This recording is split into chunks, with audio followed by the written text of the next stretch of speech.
गरीब माँ बाप के बेटा हूँ साहब, पढ़ाई करने के साथ साथ पैसे भी कमाने पड़ते हैं। गरीब माँ बाप के बेटा हूँ साहब, पढ़ाई करने के साथ साथ पैसे भी कमाने पड़ते हैं। हम उन रईसों की तरह पला बड़ा नहीं हूँ। हम उन रईसों की तरह पला बड़ा नहीं हूँ जो तकिया नहीं मिलने के बाद भी सर हाथ पर रखकर सो लिया करता हूँ। नमस्कार दोस्तों, मैं अनिल कुमार आप लोगों को फिर से इस वीआईपी आर्ट क्लास में एक नया वीडियो साथ दोस्तों फिर से हार्दिक दिल से स्वागत है। तो दोस्तों आज जो क्लास होने वाला है काफी इंपॉर्टेंट और महत्वपूर्ण क्लास है दोस्तों। जो विद्यार्थी क्लास 12 होंगे और जो विद्यार्थी साइंस आर्ट कॉमर्स तीनों फैकल्टी में कोई किसी प्रकार का फैकल्टी रखे होंगे, तीनों फैकल्टी के लिए काफी इंपॉर्टेंट है। तो दोस्तों आज जो बताने वाला देखिए हिंदी दिगंत भाग 2 जो क्लास 12 के लिए काफी महत्वपूर्ण वीडियो है। ठीक है, तो देखिए तो चंद्रधर शर्मा गोलेडी जो है आपको हिंदी दिगंत भाग 2 का जो है गद्य खंड का दूसरा लेसन है चंद्रधर शर्मा गुलेरी। ठीक है, याद रखिएगा। जो क्या लिखा है, उसने कहा था। तो चंद्रधर शर्मा गुलेरी जी का जो था जितना जीवन परिचय हम उसका वीडियो करवा चुके हैं। उसके बाद इस चैप्टर में अर्थात उसने कहा था जो कहानी है उसमें जितना भी महत्वपूर्ण क्वेश्चन दोस्तों बना था ऑब्जेक्टिव सब करवा दिए हैं। उसके बाद इस पर सारांश उसने कहा था जो कहानी है उस पर सारांश कैसे तैयार करते हैं वो भी बता दिए हैं। आज जो बताने वाले क्या देखिए ये चंद्रधर शर्मा गुलेडी जो क्या लिखा है उसने कहा था है कि नहीं, इस कहानी के अंतर्गत जो भी महत्वपूर्ण सब्जेक्टिव क्वेश्चन है दोस्तों उसका आज तैयारी करेंगे। तो आप लोग शुरू से लेकर अंत तक बने रहिए। A to Z क्वेश्चन आप लोग को जरूर समझ में आएगा और निश्चित है कि पूरा क्वेश्चन को सोल्व कर लीजिएगा तो आपको बिहार बोर्ड में एक भी क्वेश्चन नहीं छूटेगा। ठीक है दोस्तों, आज बताने वाले क्या थे कि उसने कहा था जो कहानी है उस पर सब्जेक्टिव क्वेश्चन कैसे सोल्व करते हैं। याद रखिएगा काफी इंपॉर्टेंट महत्वपूर्ण क्वेश्चन है जो बिहार बोर्ड में जो है बराबर पूछे जाते हैं। तो देखिए यहाँ पर क्वेश्चन दिया गया दोस्तों। पहला कि कहानी जो है उसने कहा था कि पात्रों की एक सूची तैयार कीजिए। इस क्वेश्चन में दोस्तों कह रहा गया ये जो है उसने कहा था कहानी, इस कहानी में कौन कौन सा पात्र है नहीं शामिल था, कहता उसका एक सूची अर्थात लिस्ट तैयार करने के लिए कह रहा है। तो याद रखिएगा इस कहानी में सर्वप्रथम लहना सिंह आया था है कि नहीं, लहना सिंह पर ही क्या है पूरा कहानी बनाया गया है कि नहीं, उसने कहा था। उसके बाद बोधा सिंह है कि नहीं ये इसमें भाग लेता है। उसके बाद सूबेदार हजारा सिंह हो गया, उसके बाद लप्टन साहब हो गया, वजीरा सिंह हो गया, उसके बाद सूबेदार जी। इतना पात्र जो है दोस्तों इस कहानी में भाग लेते हैं। ठीक है, तो ये सब जब क्वेश्चन आएगा कि कहानी उसने कहा था जो है इस कहानी के अंतर्गत जो है कौन कौन सा पात्र है सूची तैयार कीजिए, तो ये सब आप लोग जरूर लिख दीजिएगा। लाना सिंह, बोधा सिंह, सूबेदार हजारा सिंह, लप्टन सिंह, वजीरा सिंह और सूबेदार में ये क्या था आपको इस कहानी का मुख्य और सर्वश्रेष्ठ है नहीं पात्र था। अगला देखिए दूसरा कि उसने कहा था कहानी में किसने जो है किससे क्या कहा था। ये दोस्तों क्वेश्चन काफी महत्वपूर्ण है कि उसने कहा था कहानी जो है इसमें जो है सबसे महत्वपूर्ण बात क्या था।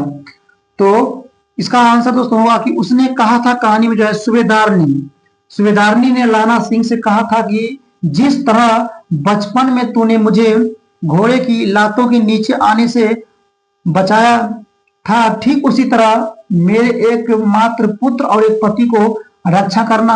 वो अपनी आंचल पसार कर भीख मांगती है। तो दोस्तों ये जो कहानी है आपको जब लाना सिंह है ही नहीं अपने मामा के यहाँ आते हैं, फिर उसके बाद ये जो वही 8 वर्ष जो लड़की है वो भी अपने मामा के यहाँ आती है, उसी भीड़ भरे बाजार अमृतसर में क्या दोनों की मुलाकात होती है ही नहीं, तो उसी घोड़े के नीचे आने से जो है उस लड़की को बचाती है। तो वही याद दिलवाता है कि जिस तरह से ठीक है तुम मुझे बचपन में बचाए थे ठीक उसी तरह ठीक है ना कि अब जो है मेरा पति और इकलौता पुत्र आपके संग जा रहा है क्या है आपके ही सेना है नहीं, मतलब युद्ध कर रहा है जो है आप मेरे पति और पुत्र को सही सलामत लौटा दीजिएगा। ठीक है, यही भीख मांगता है कि नहीं आंचल पसार कर सूबेदार ने लाना सिंह से। तो दोस्तों इसका आंसर यही होगा, लिख दीजिएगा। अगला देखिए लाना सिंह का जो है परिचय अपने शब्दों में दीजिए।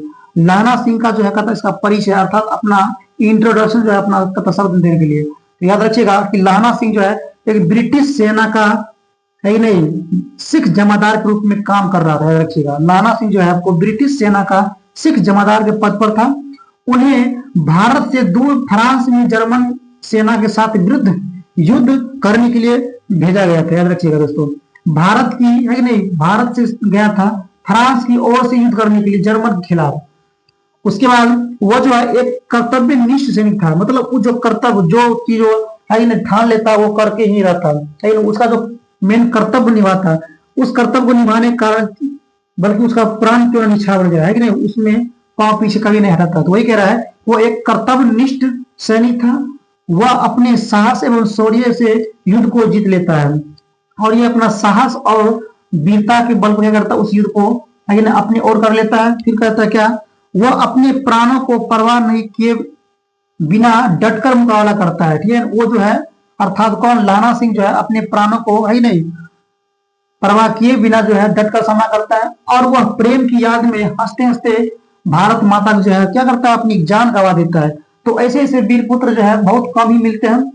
तो कह रहा है क्या, लाना सिंह के जीवन परिचय के बारे में बताइए दोस्तों। तो यही सब आपको आंसर लिखिएगा। ठीक है, लेकिन लाना सिंह जो था एक ब्रिटिश है कि नहीं सेना में जो था एक जमादार पद रूप में काम करता था और वह भारत की है कि नहीं सेना था जो फ्रांस के ओर से ठीक है जर्मनी के विरुद्ध युद्ध लड़ने के लिए गया था और वो अपने साहस और शौर्य के बल पर क्या क्या था, वो युद्ध को है नहीं जीत लिया था और वो प्रेम के कारण क्या क्या था, अपना प्राण जो है जान जो है निछावर कर दिया था भारत मां खातिर। तो वही दोस्तों ये सब परिचय में लिखिएगा, इंपॉर्टेंट क्वेश्चन था है नहीं। ये क्वेश्चन एक्चुअल में बिहार बोर्ड में पूछा भी गया है, अच्छा से तैयारी कर लीजिए। देखिए अगला क्वेश्चन दे रहा है, कल देखते नहीं यह रेशम का साल, यह सुनते ही लाना सिंह को क्या क्या क्या प्रतिक्रिया हुई थी। दोस्तों ये क्वेश्चन काफी महत्वपूर्ण है, याद रख लीजिए। अच्छा बहुत इंपॉर्टेंट भी है। कह रहा कि कल अर्थात वो जो लड़की जो था 8 वर्ष की, जो उस अमृतसर के बीच बाजार में जो बार बार मिलती थी है नहीं, तो बार बार है नहीं उससे पूछता था कौन, लाना सिंह की तेजी कुरमाई हो गई है। ये सिलसिला 1 महीना 2 महीना चलता है नहीं। अंत में लड़की परेशान होकर कह देती है तंग आकर कि हाँ मेरी कुरमाई हो गई है नहीं। तो वही कह रहा क्या, यह कल देखते नहीं कि मेरे जो सर पे देखते साल है अर्थात रेशम काठी है ना। तो ये जो बात जो सुना लाना सिंह, उसके अंदर में जो प्रतिक्रिया हुआ था वही कहता है आपसे कहता है आपको लिखने के लिए। लिखिएगा, यह सुनते ही मानो लाना सिंह को वज्रपात होता है। वज्रपात मतलब क्या लगता है, ऊपर से कोई वज्र अर्थात पत्थर गिरता है सीने पर, ठीक है, और साथ ही साथ और वो किसी को नाली में ढकेलता है या किसी छावरी वाले को जो है छावरी गिरा देता है। ये सब प्रतिक्रिया करता है लाना सिंह। फिर किसी कुत्ते को जो है पत्थर मारता है, रास्ते में जो कुत्ता मिलता है उसे पत्थर मार देता है। फिर किसी सब्जी वाले के ठेले में जो है दूध को उड़ेल देता है। साथ ही साथ किसी सामने आती वैष्णव अर्थात ब्राह्मण लोग को जो है टक्कर मार देता है और गाली भी खाता है। तो ये सब प्रतिक्रिया जो है वो बात सुनने के बाद क्या करती है, करना शुरू करती है लाना सिंह दोस्तों। जब क्वेश्चन पूछेगा तो आपका आंसर यही लिखिएगा, बहुत इंपॉर्टेंट है ठीक नहीं। तो ये था आपको चंद्रधर शर्मा गुलेरी जो क्या लिखा था उसने कहा था। इसमें महत्वपूर्ण क्वेश्चंस जो बिहार बोर्ड में एक्चुअली पूछे जाते हैं 2 नंबर में, लेकिन लघु उत्तरीय प्रश्न था। तो इस वीडियो में जो है मात्र 4 ही क्वेश्चन लिखा है। नेक्स्ट वीडियो दोस्तों